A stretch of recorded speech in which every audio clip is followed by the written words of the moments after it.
باپ اور بیٹے اور روح القدس کے نام سے آمین۔ ہمارے خدا یسوع مسیح کا مکاشفہ اس کا 14واں باب اور اس کی 11ویں آیت سے لے کر 20ویں آیت تک۔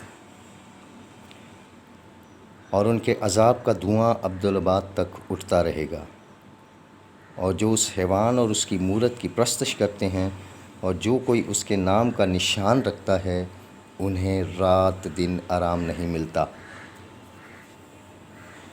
اس میں ان مقدسوں کا صبر ظاہر ہے جو خدا کے احکام اور یسوع کے ایمان کو واعظ کرتے ہیں، حفظ کرتے ہیں۔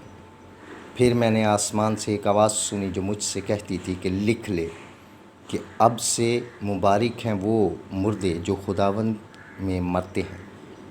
روح کہتا ہے کہ ہاں، وہ اپنی محنتوں سے آرام کریں گے کیونکہ ان کے اعمال ان کے پیچھے پیچھے چلے آتے ہیں۔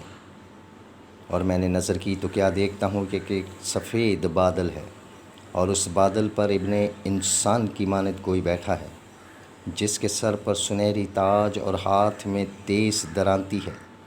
اور ایک اور فرشتہ ہیکل سے نکلا اور اسے جو بادل میں بیٹھا تھا بڑی آواز سے پکار کر کہا کہ اپنی درانتی لگا اور کاٹ، کیونکہ کاٹنے کا وقت آ گیا ہے، کیونکہ زمین کی فصل پک گئی ہے۔ اور جو بادل پر بیٹھا تھا اس نے اپنی درانتی زمین پر لگائی اور زمین کی فصل کاٹی گئی۔ پھر ایک اور فرشتہ آسمانی ہیکل سے نکلا، اس کے پاس بھی تیز درانتی تھی۔ پھر ایک اور فرشتہ جس کا اختیار آگ پر تھا قربان گاہ سے نکلا، اور اس نے اسے جس کے پاس تیز درانتی تھی بڑی آواز سے چلا کر کہا کہ اپنی تیز درانتی لگا اور زمین کے تاکستان کے گچھے کاٹ، کیونکہ ان کے انگور پک چکے ہیں۔ تب اس فرشتے نے اپنی تیز درانتی زمین پر ڈالی اور زمین کے تاکستان کو کاٹا اور خدا کے غضب کے بڑے کولو میں ڈال دیا۔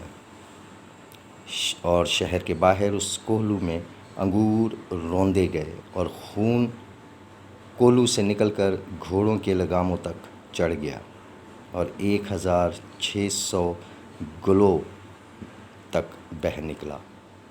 خدا کے زندہ کلام کے پڑھے اور سنے جانے پر خدا کی برکت ہو، آمین۔